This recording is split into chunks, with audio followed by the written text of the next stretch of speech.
So the next formula is, so permittivity of free space is denoted by epsilon naught in vacuum. Permittivity of medium is denoted by epsilon m, and the denotation of relative permittivity is epsilon r. Now we have discussed about epsilon naught, epsilon r, that is also known as dielectric constant K. So here is an important aspect. If the value of epsilon naught, permittivity in free space, permittivity of free space, the value of permittivity of free space is minimum value of vacuum permittivity of free space. The minimum value of permittivity is 8.85 into 10 is to power minus 12 coulomb square पर Newton metre square. देखिए ये तो है आपकी permittivity of free space, यानी जहां कोई medium नहीं है, that is empty, that is known as vacuum. तो उसकी मिनिमम वैल्यू ये होती है. ठीक है. Rest we can calculate permittivity of any medium if we have the permittivity, relative permittivity and epsilon naught, value of epsilon naught. ये relation, इसके बीच में रिलेशन क्या होता है? epsilon naught, epsilon m is equals to epsilon r into epsilon naught. अब अगर आपके पास relative permittivity given है किसी भी क्वेश्चन में, अगर कोई क्वेश्चन आपके पास है और उसमें रिलेटिव परमिटिविटी गिवन है, तो आप यहाँ पर आपकी वैल्यू आपको पता है, minimum value of permittivity of free space is this. आप मीडियम की वैल्यू, मीडियम की परमिटिविटी की वैल्यू इजीली कैलकुलेट कर सकते हैं.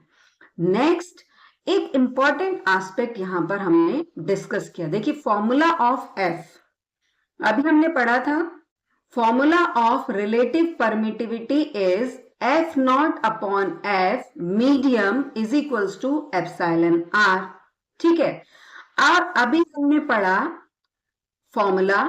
अब आप एक चीज देखिए, if epsilon is minimum, found minimum for any medium, अगर एप्सिलॉन कम है तो force of attraction of between two charges will be maximum. अभी हम बात कर रहे थे ना कि हमारे पास दो पॉइंट चार्जेस हैं. Force between two charges is, अगर इन दोनों, ये Q1 Q2 दो चार्जेस हैं, इनके बीच में जो फोर्स ऑफ अट्रैक्शन है, ये इस बीच में डिक्रीज करता है इनके बीच की फोर्स ऑफ अट्रैक्शन को. अगर एप्सिलॉन की वैल्यू कम है तो इनके बीच में जो अट्रैक्शन फोर्स है, इंट्रैक्शन फोर्स है, वो ग्रेटर होगी. अगर epsilon is greater than force of attraction between two charges will be minimum. तो हम कोशिश करते हैं, जो हमारी सबसे ज्यादा हमने नोटिस किया इस चीज से, क्या देखा कि force between two charges, force between two charges in vacuum is always maximum. force between two, force होगी maximum अगर जो चार्जेस हैं वो प्लेस हमने रखे हैं if the charges kept in vacuum, तो आपके पास जो फोर्स होगी मैक्सिमम होगी. इसीलिए we'll discuss, we most of the time we'll kept the charges, we kept the charges in vacuum only. और अगर यहाँ पर आप कोई भी मीडियम इंट्रोड्यूस करते हैं तो उसकी वैल्यू फोर्स की मिनिमम हो जाती है अगर एप्सिलॉन नॉट की वैल्यू ग्रेटर है. एप्सिलॉन मीडियम का परमिटिविटी ग्रेटर है तो फोर्स मिनिमम होगी. तो ये एक वाइस वर्सा फॉर्मूला है. Permittivity of medium is always greater than permittivity of vacuum. अब हम यहाँ बात करें तो force of attraction in a medium is always smaller than force of attraction in any medium is always smaller than force of attraction in vacuum. ये दोनों आपस में वाइस वर्सा हैं. इस फॉर्मूले से हमने ये समझा. The formula of relative permittivity is epsilon r epsilon r is equals to epsilon m upon epsilon naught. epsilon r is equals to epsilon m upon epsilon naught. अब अगर आपसे कोई मीडियम की रिलेटिव परमिटिविटी, मीडियम की permittivity calculate करवाने के लिए बोलता है, we can easily place this value like this. Formula will be epsilon m is equals to epsilon r into epsilon naught, and we have this value 8.85 into 10 square minus 12 coulomb square पर Newton metre square. ये already given है vacuum की value epsilon not की.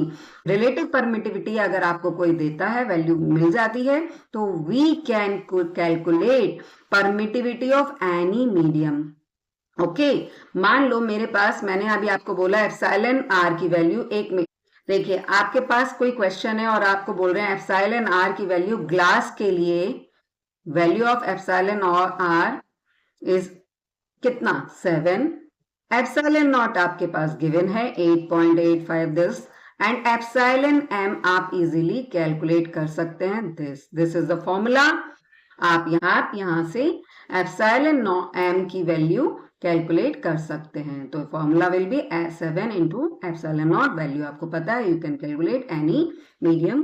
कोई भी अगर आपको given है relative permittivity for any medium. ठीक है.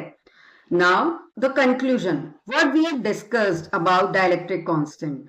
The dielectric constant K is derived as the ratio of the force between two charges in vacuum to the force between the same charges in a dielectric material, or we can say क्या है dielectric constant? In other words, it quantifies the ability of a material to reduce the electric field, and as a result, the electrostatic force between charges will be K is equals to F vacuum upon F material, यानी F naught upon F m.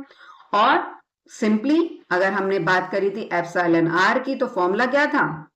Epsilon m upon epsilon not. अब देखिए यहां से भी आप दोनों formula को देख रहे हैं, वाइस वर्सा है. एप्सिलॉन r यानी k की value for medium permittivity of medium upon permittivity of free space. और अगर हम k फोर्स के रिलेटेड में बात करें तो F वैक्यूम इज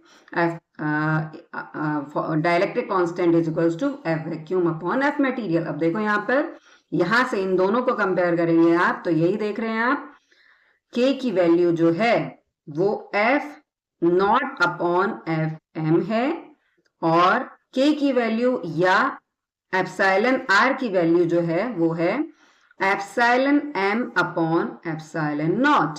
सी, तो इसी वजह से दोनों क्या हैं? Is inversely proportional to epsilon. F is inversely proportional to epsilon. तो अगर F मैक्सिमम है between two charges, that means epsilon जो है वो वैक्यूम में है, या एप्सिलॉन नॉट मिनिमम वैल्यू है. और अगर F मिनिमम है, दैट मीन्स मीडियम की वैल्यू जो है परमिटिविटी की बहुत हाई है.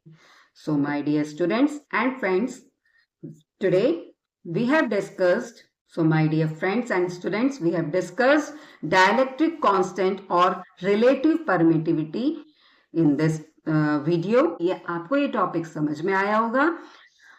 सो in our next video we'll solve some questions, problems, numericals regarding this, and if you have any query or any doubt, then please ask in the comment section. So happy, stay blessed and enjoy the winter. Bye bye, good day, thank you.